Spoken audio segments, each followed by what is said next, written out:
ನಿಮ್ಮ ಹಾಬಿಯನ್ನೇ ಕರಿಯರ್ ಮಾಡಿಕೊಂಡು ಸಂಪಾದಿಸಲು ಸರ್ಕಾರದಿಂದ ಸಿಕ್ಕಿದೆ ಸುವರ್ಣಾವಕಾಶ. ಕಂಟೆಂಟ್ ಕ್ರಿಯೇಟರ್ಗೆ ಭಾರತ ಸರ್ಕಾರ ಇದೇ ಮೊದಲ ಬಾರಿಗೆ ಒತ್ತು ನೀಡಿದೆ. ಭವಿಷ್ಯದಲ್ಲಿ ಬೆಳೆಯಲಿದೆ ಈ ಆರೆಂಜ್ ಎಕಾನಮಿ.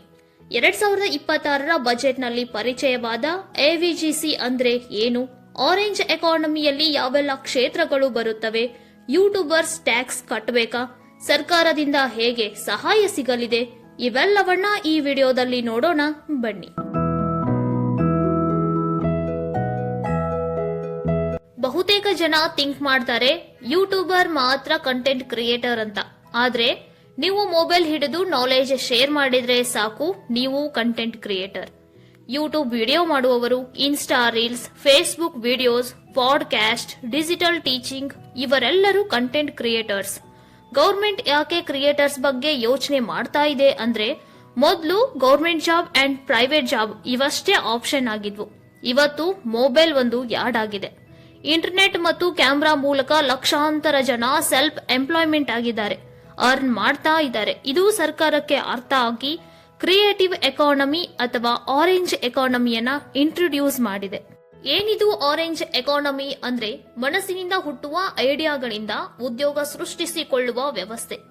ಆರೆಂಜ್ ಅಂತ ಕರೆಯೋದಕ್ಕೆ ಕಾರಣ, ಕೇಸರಿ, ಬಿಳಿ, ಹಸಿರು ಈ ಬಣ್ಣಗಳ ಅರ್ಥ ಧೈರ್ಯ, ಶಾಂತಿ, ಸಮೃದ್ಧಿ ಇರೋ ಹಾಗೆ ಆರೆಂಜ್ ಬಣ್ಣದ ಅರ್ಥ ಸೃಜನಾತ್ಮಕತೆ, ಶಕ್ತಿ ಮತ್ತು ಕಲ್ಪನೆ ಅಂತ.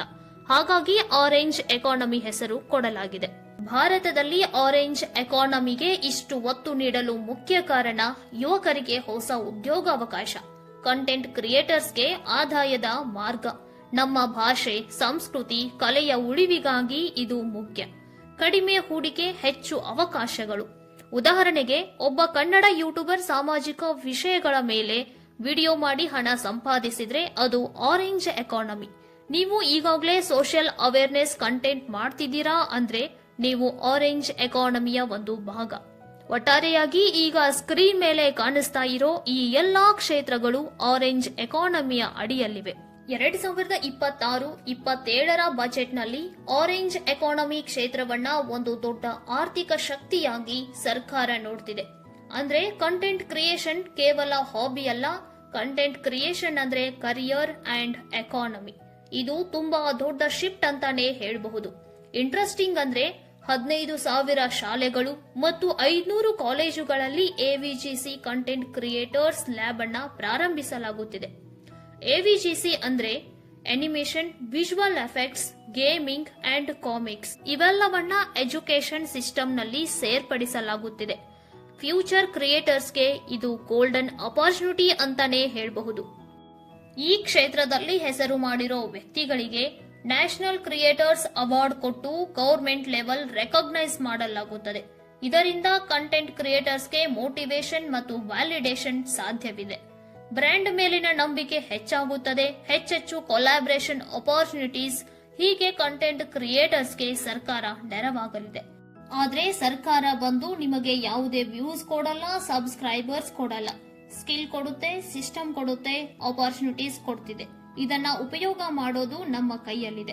ಇನ್ನು ಟ್ಯಾಕ್ಸ್ ಸಿಸ್ಟಮ್ಗೆ ಬಂದ್ರೆ, ಟ್ಯಾಕ್ಸ್ ಸಿಸ್ಟಮ್ ತುಂಬಾ ಸಿಂಪಲ್ ಆಗ್ತಾ ಇದೆ. ಬಿಗಿನರ್ ಕ್ರಿಯೇಟರ್ಸ್ಗೆ ಯಾವುದೇ ಟ್ಯಾಕ್ಸ್ ಇರಲ್ಲ. ಗೌರ್ಮೆಂಟ್ ಸಪೋರ್ಟ್ ಬರ್ತಾ ಇದೆ, ಯುವಕರ ಮೇಲೆ ಫೋಕಸ್ ಮಾಡ್ತಿದೆ. ಸರ್ಕಾರದ ಯೋಜನೆ ಇದೆ ಅನ್ನೋದಕ್ಕಿಂತ ಅದನ್ನು ಎಷ್ಟು ಸರಿಯಾಗಿ ಸದುಪಯೋಗ ಪಡಿಸ್ಕೊಂತೀವಿ ಅನ್ನೋದು ಇಂಪಾರ್ಟೆಂಟ್.